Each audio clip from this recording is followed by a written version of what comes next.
Ils s'appellent Jules, Simona, Anne-Marie, Jean-Michel ou encore Mohamed et ils nous racontent leur parcours de vie. Ils ont tous un point commun, ils connaissent la débrouille pour tenter de se loger à Bruxelles. Chloé et Tom, bonjour. Bonjour.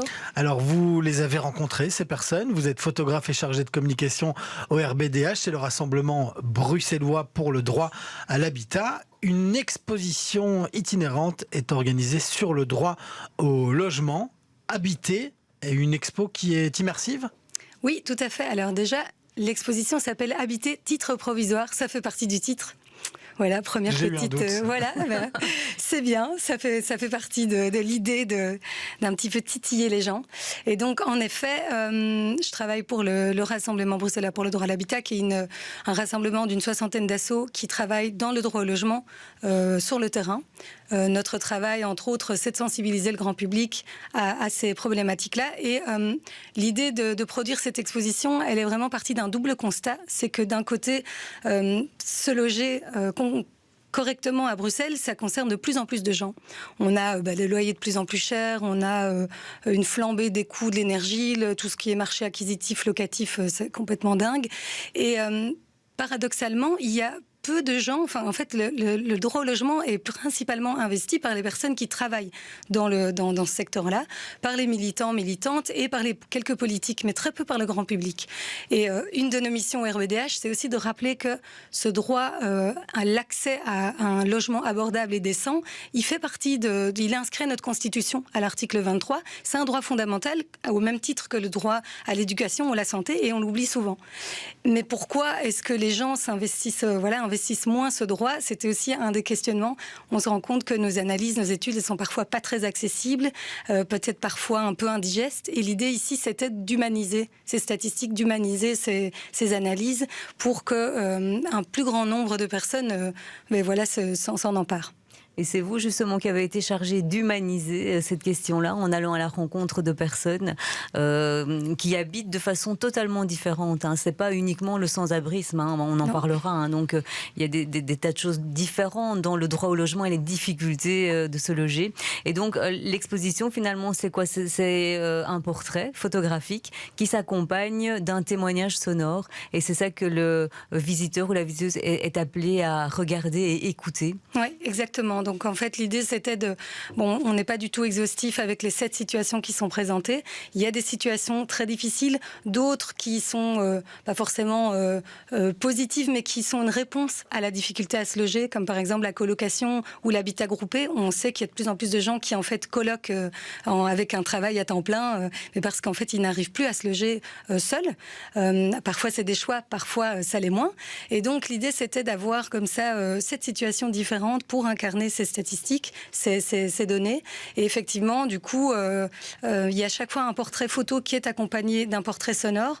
L'idée, dans le dispositif, c'est vraiment des grands portraits photos qui sont imprimés sur des grands cartons alvéolés quasiment à taille humaine. Donc, pour vraiment instaurer un dialogue avec ces personnes-là, ou plutôt être invités dans leur logement et les écouter parler de leur façon d'habiter la ville. Alors vous, Chloé, vous les avez photographiés, vous les avez rencontrés. Comment vous les avez d'abord trouvés et puis convaincus de participer à ce projet?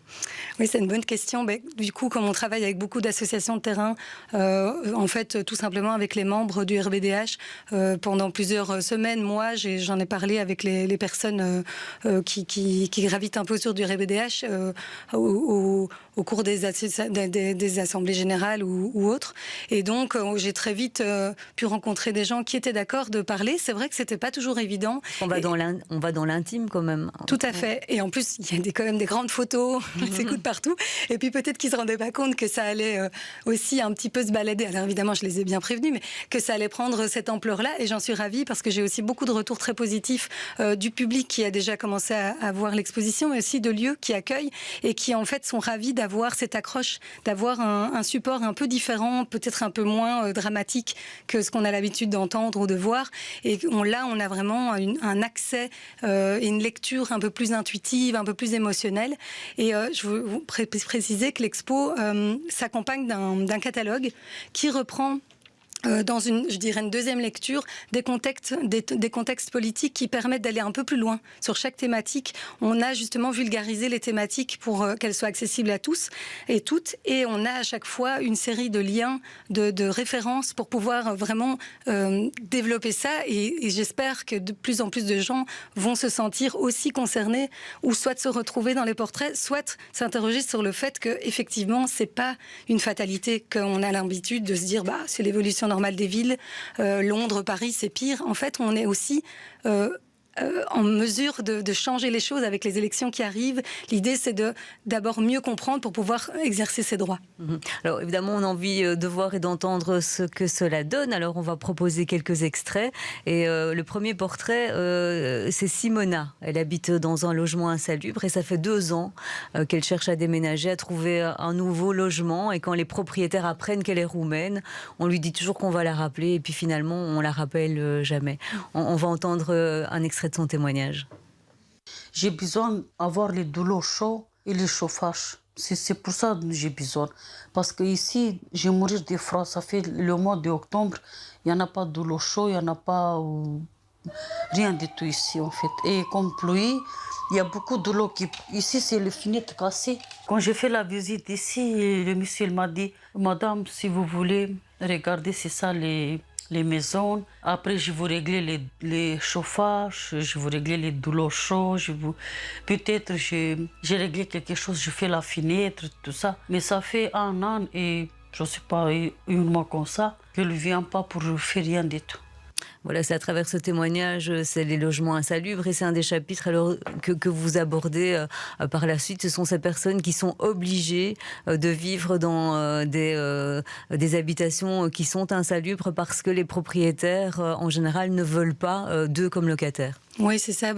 Dans pas mal de portraits, en fait, il y a plusieurs problématiques qui interviennent. Ici, on met en évidence effectivement le logement insalubre et la difficulté à trouver un autre logement, mais ça s'associe à la discrimination, au fait que pourquoi cette dame ne trouve pas, mais parce qu'en fait il y a énormément de stéréotypes sur certaines communautés et du coup voilà, elle se retrouve dans une complexité de problématiques et qui sont malheureusement très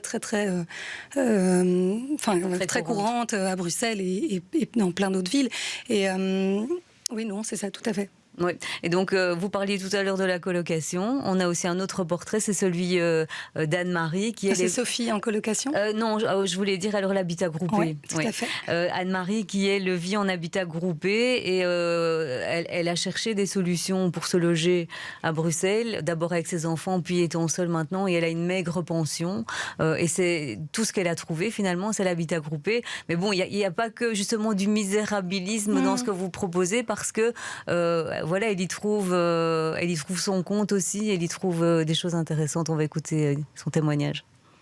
Ça rentrait vraiment dans cette idée que j'avais de l'habitat groupé. Vraiment pouvoir vivre comme dans un village où chacun se connaît. Un habitat qui permettait de développer des projets dans un quartier, rassembler des habitants qui veillent aux soins entre eux, donc qui veillent à être attentif au bien-être de chacun des habitants. Et donc, une personne qui a besoin de quelque chose peut toujours compter sur ses voisins. Et voilà, pour ce qui est de construire un meuble, pour ce qui est d'aller chercher un enfant à l'école, d'aider un enfant en difficulté scolaire, recevoir un colis postal, tout simplement, à la place du voisin.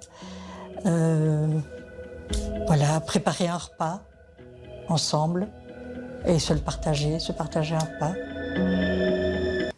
Bon, là, on a une chouette histoire et un beau témoignage. Finalement, une belle issue, mais qui vient tout de même d'une problématique. Pour vous, ça reste tout de même grave de voir des gens se tourner vers des situations qui n'étaient pas leur premier choix, hein, que ce soit la colocation ou ici l'habitat groupé. La raison principale, elle est financière. Oui, elle est très souvent financière. Alors effectivement, là, il y avait un choix de mode de vie. Et Anne-Marie, elle parle aussi de de la difficulté à être très seule dans une ville. Elle vient de la campagne où tout le monde était assez solidaire, il y avait des activités. Là, elle parle de ses voisins qu'elle connaît pas, et si elle doit demander à nourrir le chat, ou quand elle part, elle va d'office pas demander à ses voisins directs. Donc, effectivement, là, j'avais vraiment envie aussi d'avoir quelque chose un tout petit peu plus, parfois... plus large au niveau de la vision de l'habitat. Et d'ailleurs, l'exposition s'appelle Habiter, titre provisoire aussi, parce que déjà, j'avais envie de reprendre ce habitat du RBDH, mais aussi parce que habiter, on sait que de plus en plus que c'est plus que se loger, c'est plus que juste avoir un toit au-dessus de sa tête.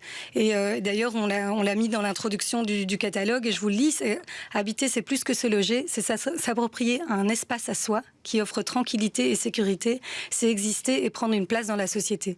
Et donc, voilà, là, le débat est ouvert.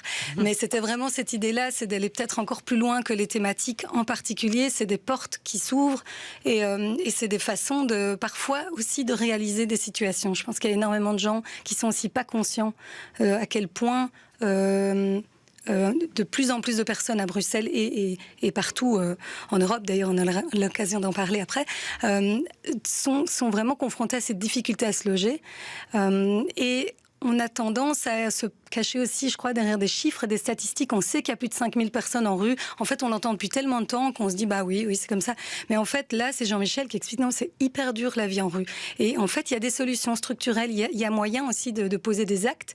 Pareil, pour les logements insalubres. Ah oui, on sait, il y a 8000 logements qui ont été déclarés insalubres. Mais en fait, c'est au jour le jour, les personnes, elles sont dans des logements où il y a de la moisissure, il pleut, et pourtant ils payent des loyers qui sont parfois plus chers que le loyer du marché, qui est déjà explosif, mais juste parce que, de nouveau, ils sont contraints à prendre ces logements-là parce qu'il n'y a que ça qu'on leur offre.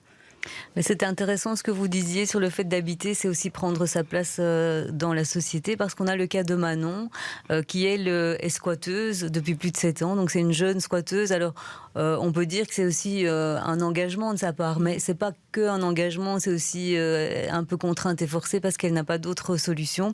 Et le fait d'habiter dans un squat et de ne pas avoir un vrai logement lui pose plein de problèmes dans la société. On va écouter ce qu'elle nous dit. L'habitat temporaire, j'ai atterri là-dedans d'abord par conviction politique et militante. Et puis après, c'était plus la nécessité du logement et la précarité financière dans laquelle j'ai été installée qui a fait que je me suis tournée vers cette manière d'habiter-là. C'est épuisant, le temporaire est épuisant. Juste, je pense aussi individuellement dans mes projets ou dans ce que j'ai envie de faire, dans mes études, dans juste le fait de trouver un travail aussi, d'avoir une stabilité. Le temporaire m'empêche de ça. Je suis arrivée à Bruxelles, je voulais me domicilier, c'était pas possible parce que j'étais en occupation. Après, je l'ai fait quand j'habitais en location, mais là, il y a eu toutes les affaires avec la crise sanitaire, le Covid, j'ai jamais pu me domicilier. Et là, en fait, je suis dans ce vide où j'ai besoin d'un numéro d'identification nationale pour travailler, pour avoir une mutuelle, pour avoir accès à des soins. Sauf que comme j'ai pas d'adresse, je peux pas. Oui, voilà, le squat, c'est aussi une question vraiment de société qui agite beaucoup Bruxelles depuis plusieurs années, mais il y a quand même pas mal de squats qui sont occupés, qui parfois se font expulser.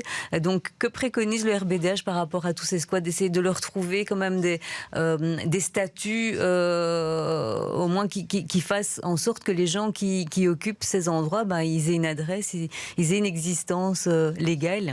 Alors, on a une série d'associations qui s'occupent particulièrement de ça. Je pense notamment à la Fébule, et qui travaille sur ces thématiques-là. Notre rôle, c'est de mettre l'accent sur le fait que s'il y a des squats, c'est parce qu'il y a trop de maisons vides, en fait, tout simplement. Et donc, ça fait partie des différentes recommandations qu'on a dans les mémorandums, donc qui sont une série de revendications du RBDH. Et c'est clair que quand on demande plus de logements sociaux et qu'on a des levées de boucliers parce qu'on parle de construction, en fait, il y a plein d'autres solutions pour produire du logement social, notamment avec le fait de récupérer des bâtiments qui sont vides depuis parfois des années et qui en fait attendent juste de prendre de la valeur. Et ça, on le sait. Alors parlez-nous peut-être encore des photos que vous avez réalisées. En un cliché, il fallait qu'on comprenne cette personne, qu'on sache qui elle était, où elle habitait. Il fallait que tout se retrouve dans le cadre. Comment vous avez réfléchi à la mise en image? Oui, mais ça c'est la difficulté et tout le bonheur de la photo. Hein. Je citerai Cartier-Bresson là, qui parlait de l'instant décisif avec ce moment comme ça qui raconte toute une histoire avec juste... alors je ne me permettrai pas de comparer mon travail à ce grand monsieur, mais c'est vrai que j'ai cherché à avoir des détails dans l'image, avec le regard, la posture, même s'il y avait des contraintes parce que je les voulais tous debout dans leur logement, il fallait qu'on puisse deviner un petit peu quelle était la situation. Et en fait, oui, je trouve effectivement dans ce regard un peu de latent, il y a beaucoup de choses qui passent aussi dans l'émotion. Et souvent, je prenais la photo après avoir discuté avec les gens, parce que déjà, ça les met un peu plus à l'aise, on discute, on échange. Et du coup, je pense qu'il y a vraiment tout ce qu'ils ont voulu transmettre de leur difficulté à se loger qui, en tout cas, moi, je le vois dans leur regard et j'espère que le public le verra aussi. Parce que c'est vrai qu'ils nous regardent, en fait, on les écoute, on les entend, on les écoute parler, nous raconter leur vie et en plus, ils nous regardent. Donc, ça a un côté très... C'est vrai qu'on est touché intimement, en fait. Et donc, oui, la question que je voulais encore poser, c'est comment eux-mêmes ont-ils réagi maintenant en voyant le résultat? Ah ben, ils sont... assez contents. J'espère qu'ils auront l'occasion de venir voir l'expo en vrai, parce que c'est quelque chose de se voir comme ça en grand et de s'écouter.